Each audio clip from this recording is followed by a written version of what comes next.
Oke, siapa yang siap on position? Ya. Satu perkara, ya. Saya ini memandangi semua yang bergabung, yang datang setiap kali, rajin setiap kali ibadah demi ibadah. Ibu Nita ada seperti ini, itu diawali karena pelatihan demi pelatihan. Hari itu saya masih ingat sekali yang tidak pernah bisa saya lupakan. Hari itu saya pulang, nangis, saya bilang, "Bu, saya pecah ketuban." Dan Ibu Iin berkata apa? Ngajar di rumah singgah. Di saat saya di mana saya mengalami pecah ketuban, di saat mungkin saya takut dengan kondisi saya, di saat segala sesuatu paling tidak mungkin. Hari itu beliau berkata, ngajar rumah singgah. Dan itu adalah pertama kalinya saya memandang Ibu Iin dengan wajah yang berbeda. Dan saya berkata, kenapa ada orang sekejam ini? Kenapa ada orang yang kalau ini seandainya saya ini kerja sekuler aja, pasti dengan surat dokter dan semuanya saya dikasih izin. Tetapi beliau berkata, kamu tetap ngajar rumah singgah. Dan apa yang terjadi? Bapak Ibu kalau mau tahu kondisi yang sebenarnya, saya itu gak bisa duduk. Karena setiap kali duduk itu semua dalam hitungan menit itu akan semua, maaf kata, pembalut, pampers itu semua akan penuh. Kenapa? Karena saya sudah mengalami pecah ketuban. Jadi saya harus ngajar sambil saya rebahan. Tetapi itu menjadi sebuah masa yang ditanam di dalam hidup saya dan tidak pernah bisa hilang sampai saat ini. Itu menjadi satu fondasi. Kita mau belajar dari Harun, ya. Kita baca dari Bilangan 20 ayat 28. Dikatakan seperti ini. Musa menanggalkan pakaian Harun dan mengenakannya kepada Eleazar anaknya. Lalu matilah Harun di puncak gunung itu. Kemudian Musa dengan Eleazar turun dari gunung itu. Bapak Ibu, selama Harun menggunakan jubahnya. Jubah Harun ini ajaib sekali.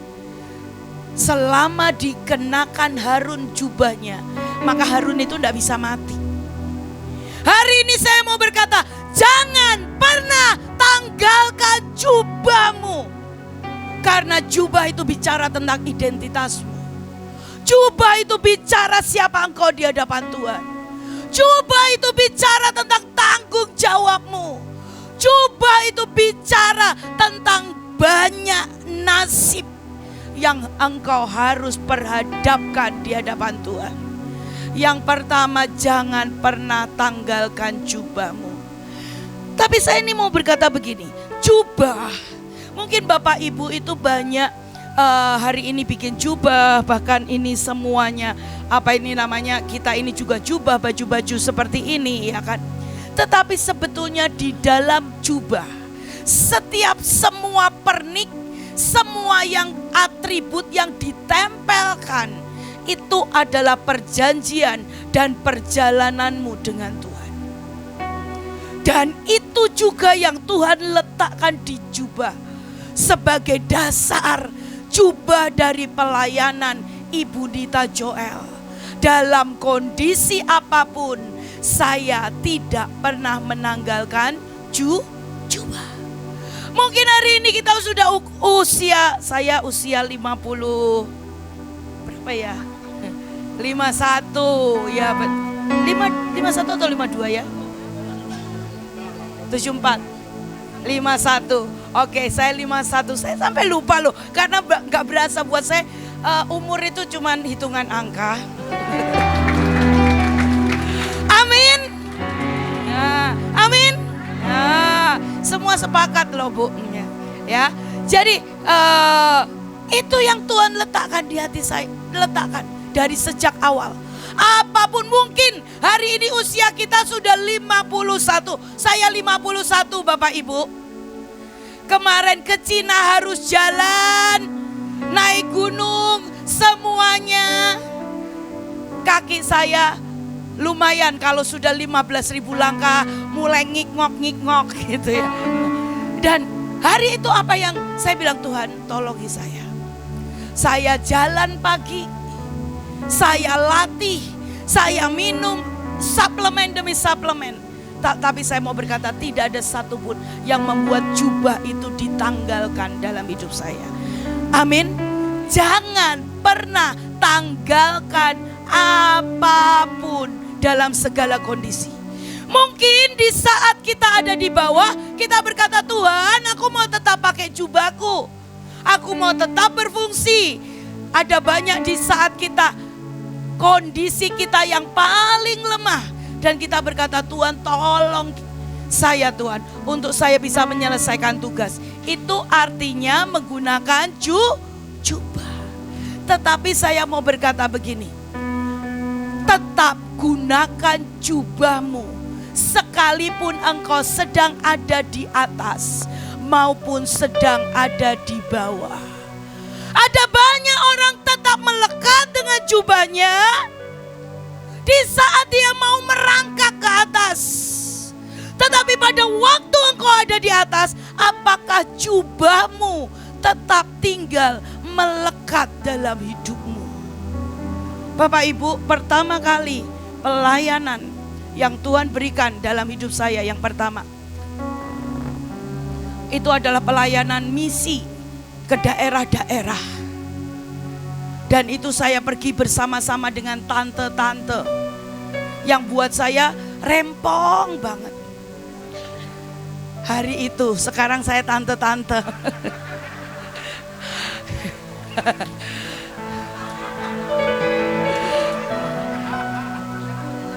Ya. Ya dengerin dulu, ini khotbah belum selesai. Komentatornya lebih banyak. Ya. Ya. Sampai lupa loh mau kemana saya. Ya, oke, ya. Pelayanan pertama, yang kedua, saya itu dipanggil, saya dengar audible. Pergi ke jalan-jalan. Jangkau mereka. Selamatkan semuanya. Hari ini saya punya 5.000 rumah singgah di seluruh Indonesia.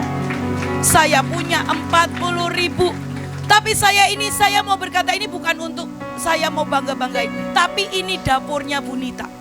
Bu Nita bukan cuma deklarasi. Bu Nita bukan cuma perang. Tapi Bu Nita turun ke dapur, ngecek menu makanan. Bu Nita turun ke pasukan, ngecek rumah demi rumah, kondisi keluarga demi keluarga, dari atas sampai bawah. Saya mau bilang ya, kalau engkau bisa berkata, Tuhan, dalam kondisi apapun, aku mau kenakan jubahku, maka engkau akan on position. Baik kondisi baik atau buruk. Hari itu kas daripada rumah singgah 0. Bahkan uang saya pribadi, saya mau bersaksi, saya pernah, itu sekitar 2-3 tahun yang lalu, 250.000 rupiah. Tinggal 250.000 rupiah. Dan hari itu tukang masak saya bilang, Bu, gimana Bu, anak-anak dikasih makan enggak? Kasih makan. Saya beli tempe, saya minta bumbu pecel, dan saya berkata, kasih anak-anak makanan. Dalam setiap kondisi, tetap pastikan jubah itu tidak pernah ditanggalkan dalam hidup kita. Amin. Tapi jubah itu bicara ukiran. Kita tidak bisa semua yang ditanamkan Ibu Iin, begitu Ibu Nita sudah dibawa naik, saya ketemu dengan CEO-nya Indomie di Pakistan, saya kasih makan 20.000 jiwa-jiwa di Pakistan. Tapi semuanya ini, semua ukiran di dalam jubah saya itu harus dikenakan. Ukiran itu didapat dari mana? Pada waktu engkau merelakan dirimu dilatih dan ada di bawah satu orang pelatih, satu atau dua orang pelatih. Saya ini jujur mau berkata begini, ada begitu banyak orang-orang ada di Batra, ada begitu banyak orang-orang di Mahanaim, ada begitu banyak orang-orang di PPJ, tetapi tidak banyak yang berani memberikan dirinya di bawah pelatihan-pelatihan. Kalau engkau mau on position, pastikan dirimu di bawah coaching. Saya pernah di bawah coachingnya Ibu Irin. Saya ngerti artinya untuk profesional. Kalau beliau sudah rapat, tidak ada handphone yang boleh nyala. Semua tidak boleh, semua harus on fokus, harus ada laporan dan semuanya. Itu menjadi ukiran tersendiri dalam hidup saya. Dan itu yang menjadikan jubah itu sampai hari ini harus dikenakan. Amin. Yang selanjutnya,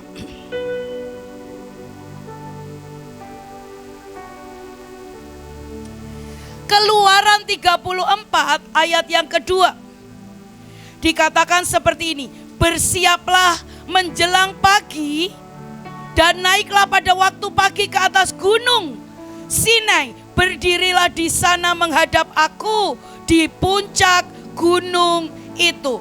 Bapak Ibu, kalau kita pelajarin, Harun ini dia dimakamkan di Gunung Hor. Dan Gunung Hor itu adalah gunung tertinggi dari rangkaian Bukit Batu Petra. Ada begitu bukit batu, banyak bukit batu di daerah Petra, dan Gunung Hor ini adalah gunung yang tertinggi. Saya mau berkata, kita semua berkata kita mau mencapai puncak destiny. Amin. Dan itulah yang dilakukan oleh Harun. Sampai terakhir dia tetap menggunakan jubahnya. Tapi kenapa dia dimakamkan di Gunung Hor, di gunung yang tertinggi dari jajaran gunung batu karang rock Petra itu? Kenapa? Karena dia tahu gunung adalah tempat dia menghadap Allah. Sampai masa tua kita, sampai akhirnya, seberapa kita ini menghadap Allah. Kita memandangkan wajah kita, apapun kondisinya, kita tidak lihat dengan setiap kondisi.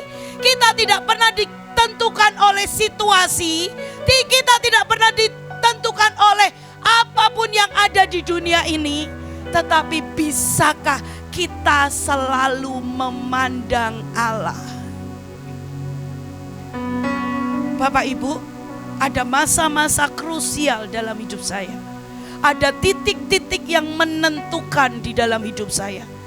Jangan pernah, Pak Fendi ini pernah bilang begini, Ci, aku tuh takut Ci kalau ketemu kamu. Kamu itu kayak superwoman.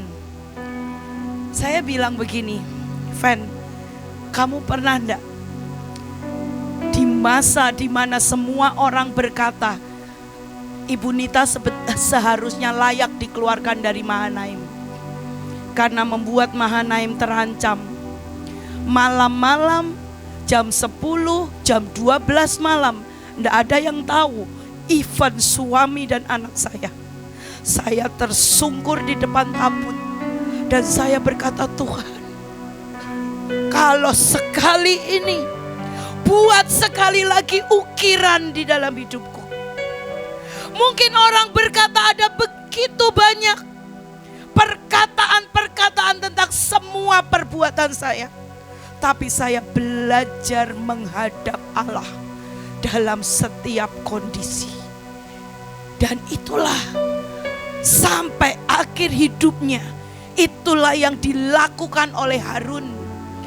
Dia memiliki banyak kelemahan, tetapi itulah yang membuat dia dimakamkan di masa akhir hidupnya. Matinya, jenazahnya dikuburkan di Gunung Hor, gunung tertinggi. Karena dia tahu sampai akhir hidupnya dia mau menghadap Allahnya. Bapak Ibu, perjalanan kita masih ada di depan, masih panjang. Kita akan lihat lawatan yang terbesar. Kita akan lewati masa demi masa. Dan saya tahu kita pernah melewati masa pandemik. Amin.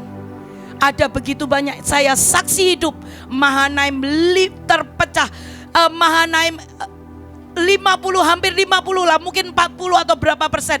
Itu berguguran dan tidak ada lagi yang sepakat. Semua berkata enggak bisa. Semua yang ditetapkan Ibu Iin ini salah.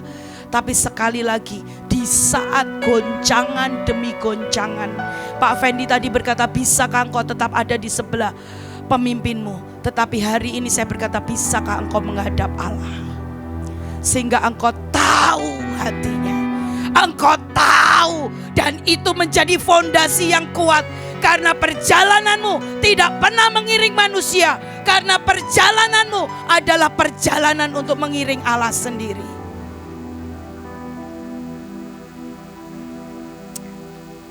Mazmur 95 ini kelemahan daripada kejatuhan dari Musa dan Harun. Memang dikatakan mereka tidak bisa mencapai tanah Kanaan. Ya, mari kita baca Mazmur 95 ayat 7 sampai ke 8. Sebab dialah Allah kita dan kitalah umat gembalaannya dan kawanan domba tuntunan tangannya. Pada hari ini sekiranya kamu mendengar suaranya, jangan keraskan hatimu seperti di Meriba, seperti pada hari di masa di padang gurun. Bapak Ibu, ya, seringkali saya ini belajar dari hidup Ibu Iin. Kita ini kalau makin beranjak kepala 3, kepala 4, kepala 5 gitu. Biarlah hari ini kita mau tancapkan di dalam hidup kita. Di usia kepala 5, kepala 6, kepala 7, kepala 8, kepala berapapun juga. Jadikan diri kita penganan yang enak buat orang lain. Ada begitu banyak, Meriba artinya adalah perselisihan. Ada begitu banyak kita akan menghadapi generasi yang baru. Dengan keinginan yang baru. Dengan gelombang yang baru. Tapi bisa enggak kita ini menjadi penganan yang enak buat mereka. Generasi demi generasi. Amin. Jangan nanti kepala 3 mulai alot. Kepala 4 makin keras. Kepala 5 tidak bisa dikunyah lagi. Rewel. Meriba bicara tentang ada begitu banyak perselisihan. Kita belajar yang pertama untuk on possession. Jangan pernah tanggalkan jubahmu. Yang kedua untuk on possession. Katakan harus cari wajah Allah. Pastikan dirimu memandang kepada Allah. Amin. Dan yang ketiga untuk on possession. Belajar untuk mengebaskan setiap perselisihan demi perselisihan yang ada dalam hidupmu. Mungkin engkau lagi butuh ini. Mungkin butuh apa. Tapi engkau berkata, Tuhan, biar ini tidak menjadi yang utama dalam hidupku, tapi hidupku akan jadi berkat buat banyak orang. Amin. Ya, kalau engkau lihat ada banyak orang berkata, aku kalau sudah tua waktunya anak-anakku memelihara aku. Anak-anakku, iya dong, sekarang waktunya anakku beliin mobil. Jadikan diri kita menjadi penganan yang selalu nikmat. Dari generasi ke generasi, anak, cucu, cicit kita, tetangga kita, pasukan kita, dan semuanya. Amin. Kebaskan semua perselisihan yang menjadi di dalam hatimu. Ya, yang terakhir.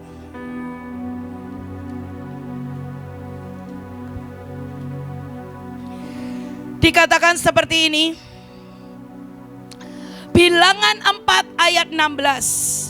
Tetapi Eleazar anak Imam Harun bertanggung jawab atas minyak untuk penerangan, ukupan dari wangi-wangian, korban sajian yang tetap dan minyak urapan. Ia bertanggung jawab atas segenap kemah suci dan segala isinya, yakni barang-barang kudus dan perabotannya. Bapak Ibu, tadi sudah kita bahas, lihat bahwa jubah dari Imam Harun diberikan kepada anaknya. Ini seringkali yang kita anggap bahwa ini sepele. Untuk kita bisa tetap on position, kita ini harus mendidik orang-orang yang ada di sekitar kita. Anak kita, cucu kita, sahabat kita, mbak kita, sopir kita. Kenapa? Karena seringkali itu menjadi, walaupun kecil, itu menjadi penentu. Hari itu ada ini di tempat ini, kapal Titanic, itu karena kesalahan kecil. Dan kita mau berkata, jangan pernah biarkan hidupmu, kesalahan kecil itu membuat engkau tidak bisa on position. Tetapi pastikan orang-orang di sekitarmu itu terlatih dan terdidik. Amin. Ya, dan kita akan lihat generasi demi generasi itu akan dilahirkan. Sekalipun cucu, ya, nanti Ibu Indra bilang, Nita bawa Elion untuk berperang, Bapak bawa Elion untuk penginjilan. Saya pernah mau bawa perang. Tante Ita makan dulu. Tante Ita ke mall dulu. Kita mau belajar. Hari ini saya pun belajar. Ya, kita mau untuk benar-benar supaya generasi demi generasi. Amin. Ya, saya dulu pada waktu memulai PPJ, saya punya kelompok Tangerang, tante-tante gemar perang.